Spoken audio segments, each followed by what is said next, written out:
بسم الله الرحمن الرحيم. الحمد لله الذي أنزل على عبده الكتاب ولم يجعل له عوجا قيما لينذر بأسا شديدا من لدنه ويبشر المؤمنين الذين يعملون الصالحات أن لهم أجرا حسنا ماكثين فيه أبدا وينذر الذين قالوا اتخذ الله ولدا ما لهم به من علم ولا لآبائهم كبرت كلمة تخرج من أفواههم إن يقولون إلا كذبا فلعلك باخع نفسك على آثارهم إن لم يؤمنوا بهذا الحديث أسفا إنا جعلنا ما على الأرض زينة لها لنبلوهم أيهم أحسن عملا وإنا لجاعلون ما عليها صعيدا جرزا أم حسبت أن أصحاب الكهف والرقيم كانوا من آياتنا عجبا إذ أوى الفتية إلى الكهف فقالوا ربنا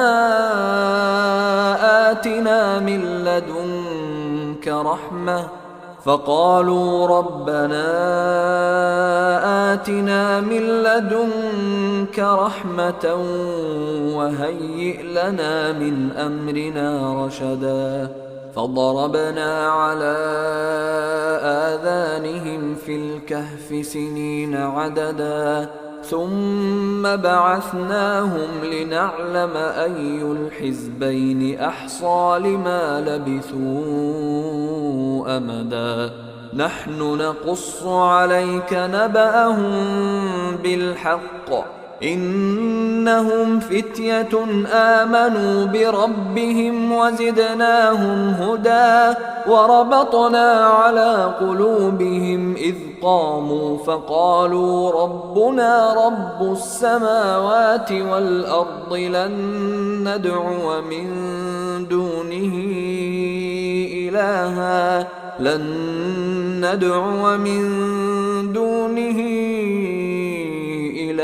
لقد قلنا إذا شططا هؤلاء قومنا اتخذوا من دونه آلهة لولا يأتون عليهم بسلطان بين فمن أظلم ممن افترى على الله كذبا وإذ اعتزلتموهم وما يعبدون إلا الله فأووا إلى الكهف ينشر لكم ربكم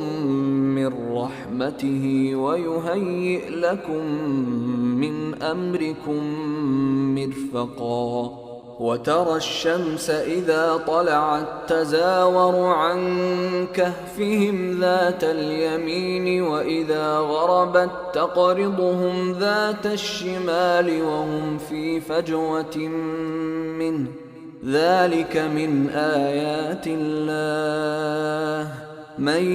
يهد الله فهو المهتد ومن يضلل فلن تجد له وليا مرشدا وتحسبهم أيقاظا وهم رقود ونقلبهم ذات اليمين وذات الشمال وكلبهم باسط ذراعيه بالوصيد لو اطلعت عليهم لوليت منهم فرارا ولملئت منهم رعبا وكذلك بعثناهم ليتساءلوا بينهم قال قائل منهم كم لبثتم قالوا لبثنا يوما أو بعض يوم قالوا ربكم أعلم بما لبثتم فابعثوا أحدكم بورقكم هذه إلى المدينة فلينظر أيها أزكى طعاما فليأتكم برزق منه وليتلطف ولا يشعرن بكم أحدا إنهم إن يظهروا عليكم يرجموكم أو يعيدوكم في ملتهم ولن تفلحوا إذا أبدا وكذلك أعثرنا عليهم ليعلموا أن وعد الله حق وأن الساعة لا ريب فيها إذ يتنازعون بينهم أمرهم فقالوا ابنوا عليهم بنيانا ربهم أعلم بهم قال الذين غلبوا على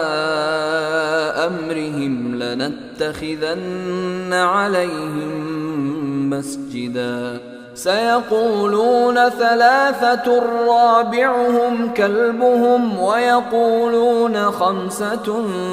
سادسهم كلبهم رجما بالغيب ويقولون سبعة وثامنهم كلبهم قل ربي أعلم بعدتهم ما يعلمهم إلا قليل فلا تمار فيهم إلا مراء ظاهرا ولا تستفت فيهم منهم أحدا ولا تقولن لشيء إني فاعل ذلك غدا إلا أن يشاء الله واذكر ربك إذا نسيت وقل عسى أن يهديني ربي لأقرب من هذا رشدا ولبثوا في كهفهم 300 سنين وازدادوا 9 قل الله أعلم بما لبثوا له غيب السماوات والأرض أبصر به وأسمع ما لهم من دونه من ولي ولا يشرك في حكمه أحدا واتل ما أوحي إليك من كتاب ربك لا مبدل لكلماته ولن تجد من دونه ملتحدا واصبر نفسك مع الذين يدعون ربهم بالغداة والعشي يريدون وجهه ولا تعد عيناك عنهم تريد زينة الحياة الدنيا ولا تطع من أغفلنا قلبه عن ذكرنا واتبع هواه وكان أمره فرطا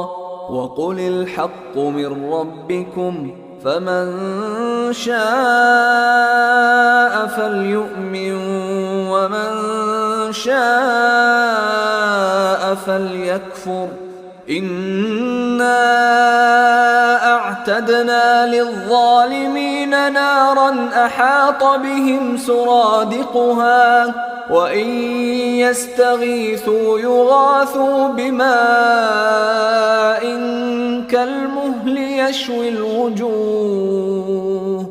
بئس الشراب وساءت مرتفقا إن الذين آمنوا وعملوا الصالحات إنا لا نضيع أجر من أحسن عملا أولئك لهم جنات عدن تجري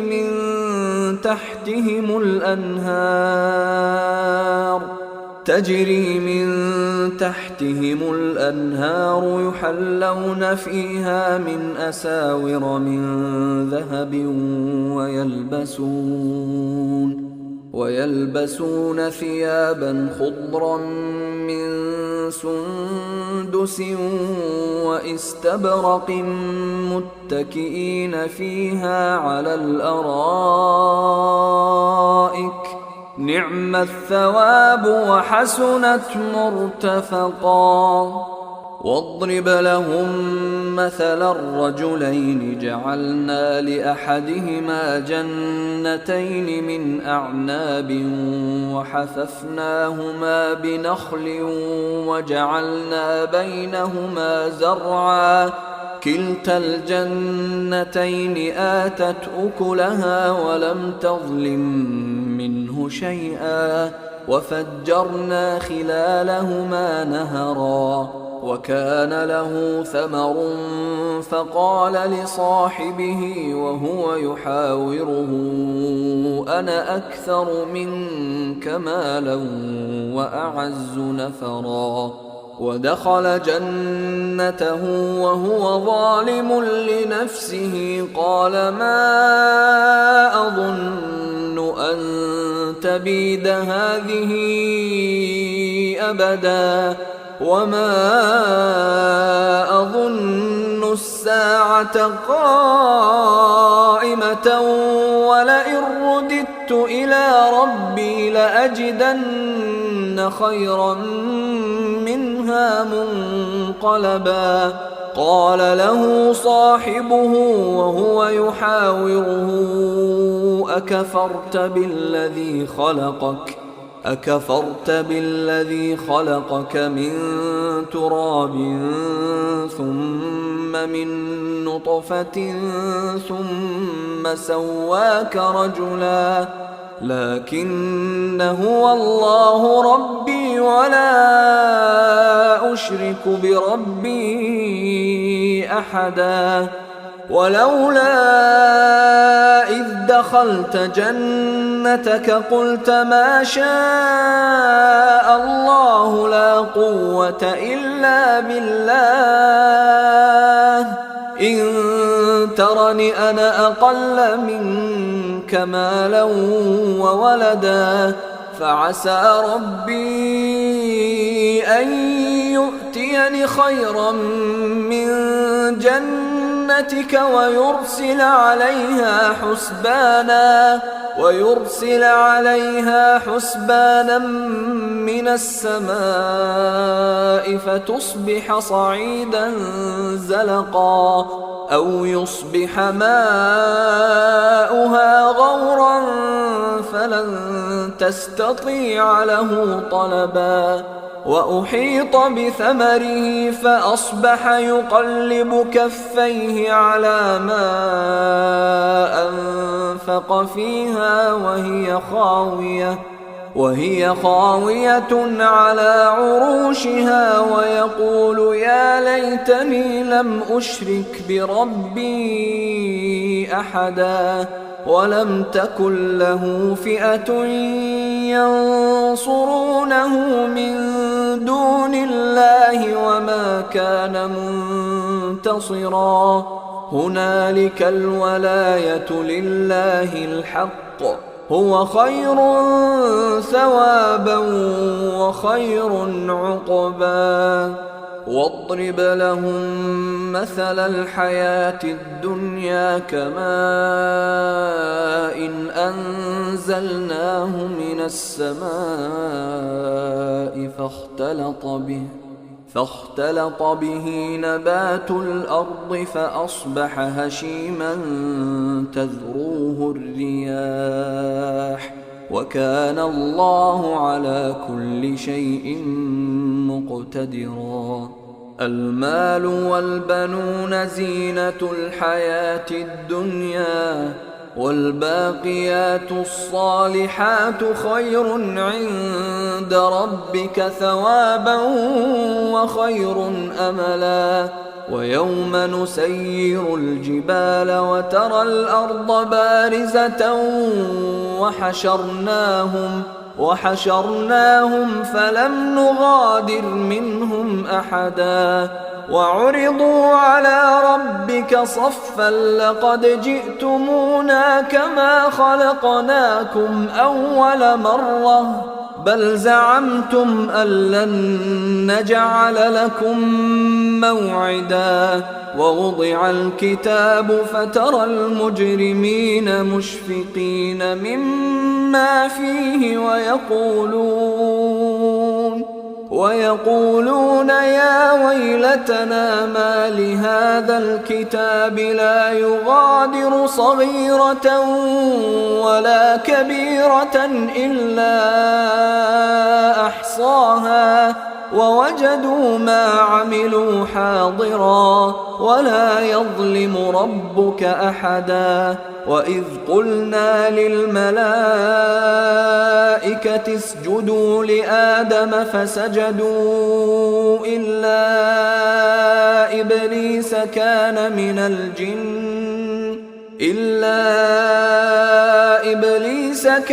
من الجن ففسق عن أمر ربه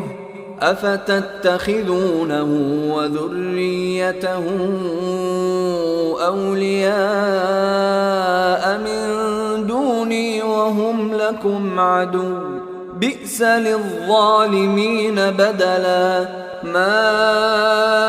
أشهدتهم خلق السماوات والأرض ولا خلق أنفسهم وما كنت متخذ المضلين عضدا. ويوم يقول نادوا شركائي الذين زعمتم فدعوهم فلم يستجيبوا لهم وجعلنا بينهم موبقا. ورأى المجرمون النار فظنوا أنهم مواقعوها ولم يجدوا عنها مصرفا. ولقد صرفنا في هذا القرآن للناس من كل مثل وكان الإنسان أكثر شيء جدلا. وما منع الناس أن يؤمنوا إذ جاءهم الهدى ويستغفروا ربهم إلا أن تأتيهم سنة الأولين أو يأتيهم العذاب قبلا. وما نرسل المرسلين إلا مبشرين ومنذرين ويجادل الذين كفروا بالباطل ليدحضوا به الحق واتخذوا آياتي وما أنذروا هزوا. ومن أظلم ممن ذكر بآيات ربه فأعرض عنها ونسي ما قدمت يداه إنا جعلنا على قلوبهم أكنة أن يفقهوه وفي آذانهم وقرا وإن تدعهم إلى الهدى فلن يهتدوا إذا أبدا. وربك الغفور ذو الرحمة لو يؤاخذهم بما كسبوا لعجل لهم العذاب بل لهم موعد لن يجدوا من دونه موئلا وتلك القرى أهلكناهم لما ظلموا وجعلنا لمهلكهم موعدا وإذ قال موسى لفتاه لا أبرح حتى أبلغ مجمع البحرين أو أمضي حقبا فلما بلغا مجمع بينهما نسيا حوتهما فاتخذ سبيله في البحر سربا فلما جاوزا قال لفتاه آتنا غداءنا لقد لقينا من سفرنا هذا نصبا قال أرأيت إذ أوينا إلى الصخرة فإني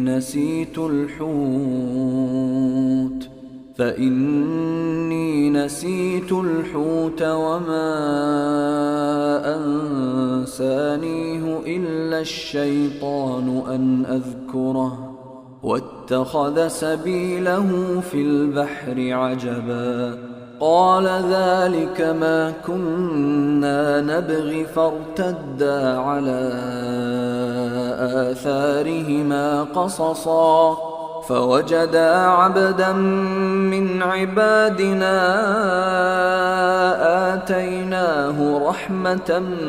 من عندنا وعلمناه من لدنا علما قال له موسى هل أتبعك على أن تعلمني مما علمت رشدا قال إنك لن تستطيع معي صبرا وكيف تصبر على ما لم تحط به خبرا قال ستجدني إن شاء الله صابرا ولا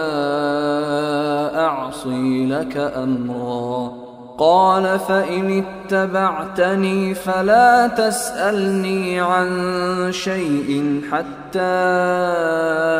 أحدث لك منه ذكرا فانطلقا حتى إذا ركبا في السفينة خرقها قال أخرقتها لتغرق أهلها لقد جئت شيئا إمرا قال ألم أقل إنك لن تستطيع معي صبرا قال لا تؤاخذني بما نسيت ولا ترهقني من أمري عسرا فانطلقا حتى إذا لقيا غلاما فقتله قال أقتلت نفسا زكية بغير نفس قال أقتلت نفسا زكية بغير نفس لقد جئت شيئا نكرا قال ألم أقل لك إنك لن تستطيع معي صبرا قال إن سألتك عن شيء بعدها فلا تصاحبني قد بلغت من لدني عذرا فانطلقا حتى إذا أتيا أهل قرية استطعما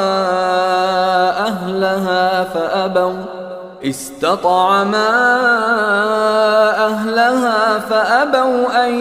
يضيفوهما فوجدا فيها جدارا يريد أن ينقض فأقامه قال لو شئت لاتخذت عليه أجرا قال هذا فراق بيني وبينك سأنبئك بتأويل ما لم تستطع عليه صبرا أما السفينة فكانت لمساكين يعملون في البحر فأردت أن أعيبها وكان وراءهم ملك يأخذ كل سفينة غصبا وأما الغلام فكان أبواه مؤمنين فخشينا أن يرهقهما طغيانا وكفرا فأردنا أن يبدلهما ربهما خيرا منه زكاة وأقرب رحما وأما الجدار فكان لغلامين يتيمين في المدينة وكان تحته كنز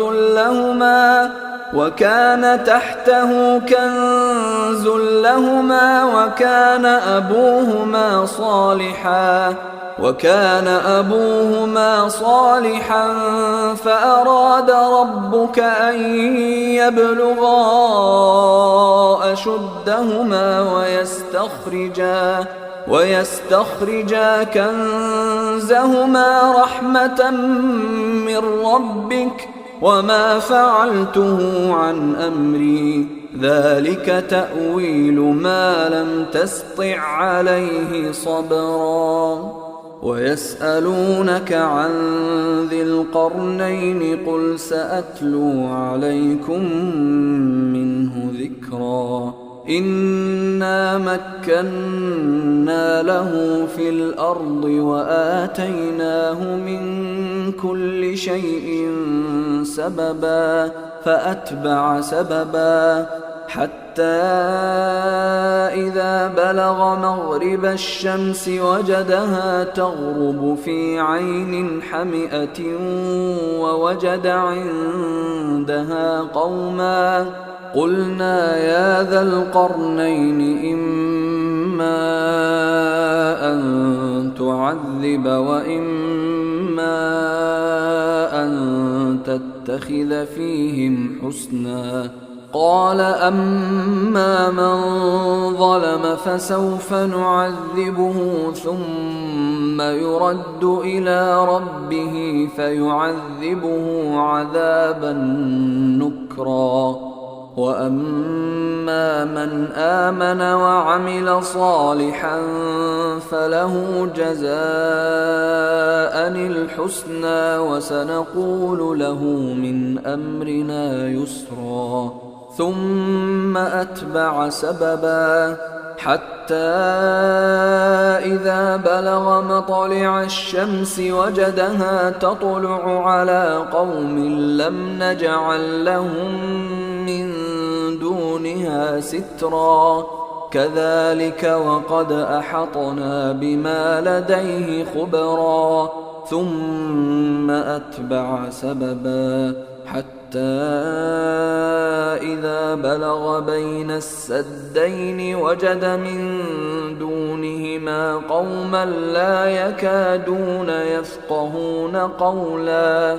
قالوا يا ذا القرنين إن يأجوج ومأجوج مفسدون في الأرض فهل نجعل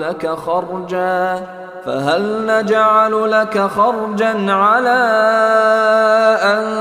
تجعل بيننا وبينهم سدا قال ما مكني فيه ربي خير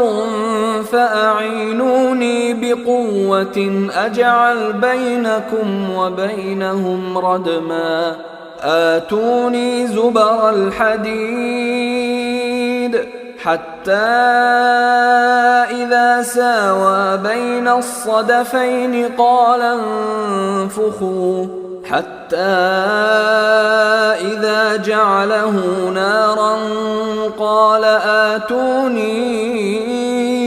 أفرغ عليه قطرا فما استطاعوا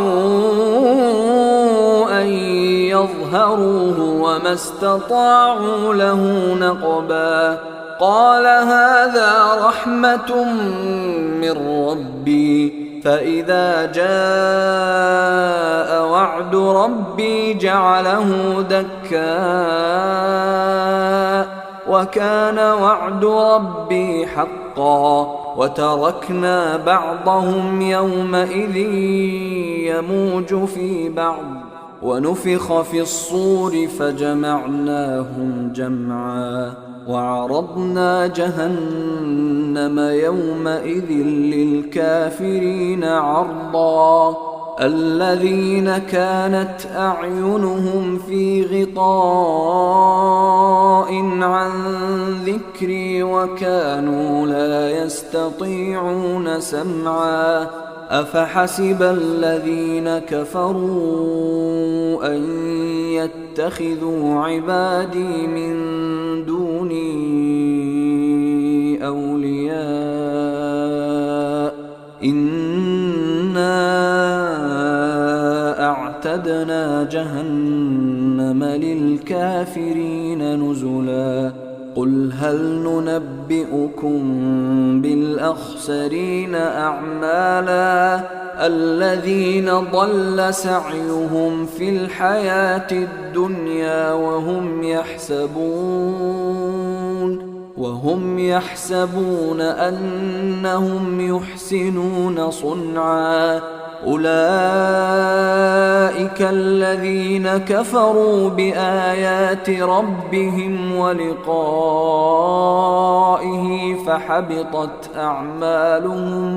فحبطت أعمالهم فلا نقيم لهم يوم القيامة وزنا ذلك جزاؤهم جهنم بما كفروا واتخذوا آياتي ورسلي هزوا إن الذين آمنوا وعملوا الصالحات كانت لهم جنات الفردوس نزلا خالدين فيها لا يبغون عنها حولا قل لو كان البحر مدادا لكلمات ربي لنفد البحر قبل